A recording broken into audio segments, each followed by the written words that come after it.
Well, the Treasury set out plans to cancel more of the Labour government's spending plans. Chief Secretary to the Treasury, Danny Alexander, announced a £1.5 billion cut in what he called unfunded spending commitments. The Education Department will bear the brunt of the cuts, along with business, communities and the Home Office. Well, Mark Littlewood is Director General of the free market think tank, the Institute of Economic Affairs. He's in our Westminster studio.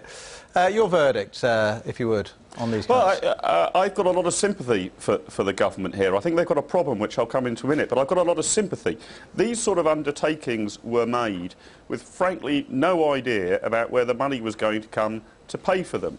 There was, I think, almost a scorched earth policy by the previous administration. So the likes of Danny Alexander and Michael Gove have been left with a lot of potential invoices on their hands and a ballooning deficit and diminishing revenues from taxation. They're going to have to make difficult choices, and I think that it is wise and prudent to cancel things which are not a necessity and which could not be funded. However, here's the sort of problem they've got, I think. In order to actually get the public finances properly straightened out, it's going to have to be done in a methodical and structured fashion. What's going to be very difficult for the coalition government is day after day, week after week, every Sunday in the Sunday newspapers, there's another story about some sort of cuts. I mean, actually, the shared numbers announced today are quite small.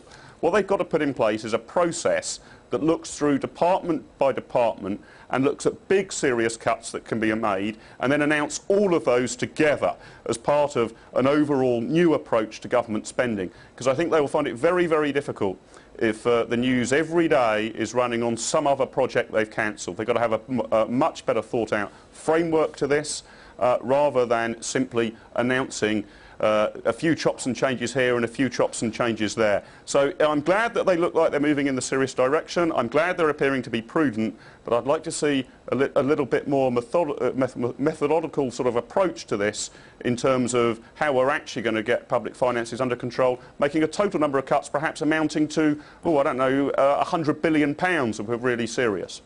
So you're a big cutter, but that's because you're a free market man, aren't you? I mean, you say Labour were indulging in scorched earth policy. Labour would say that they were trying to avoid harming the chances of economic recovery by big cuts. Yeah, I don't buy this argument at all. We had this nonsense argument during the general election campaign itself that if we didn't have the NIC rise, we'd be taking money out of the economy.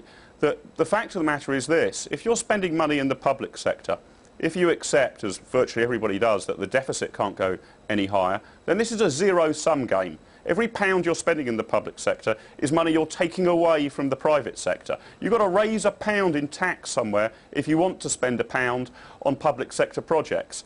And I think all of the evidence is it's the private sector that will get us out of this recession, that will begin to build on this fragile recovery. So this idea that the economy and the public sector are synonymous, that if you take money out of the public sector it will slow the recovery, I think will be proven to be wrong.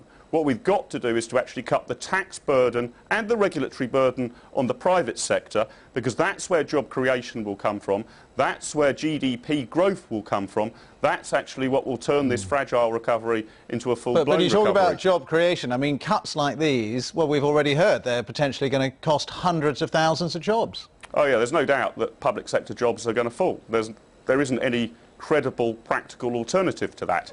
If you want to keep spending on these sort of levels, you would have to have a monumental hike in taxation. Now, it would be difficult to work out and point to precise jobs that would mean would be lost in the private sector, but it would still be huge. It would still be vast numbers of jobs. So yes, there will be public sector job losses. It would not be honest of me or anybody in the coalition government to suggest there won't be. But I think that those will be more than offset over the medium term if we can rebuild a vibrant private sector that has low taxes, light touch regulation, and is able to actually be entrepreneurial and drive the economy forward. There's no doubt this is going to be painful. There's no point in being anything other than honest about that, and it will affect a large number of people in the public sector, a good number who will lose their jobs. But the economy in aggregate, I think, is best served by a free market approach, one which is encouraging new companies to grow, present companies to build. That actually is the best way over the medium term to increase employment and increase economic growth. Run out of time. Mark Littlewood from the Institute for Economic Affairs, many thanks for your time tonight. Thank you.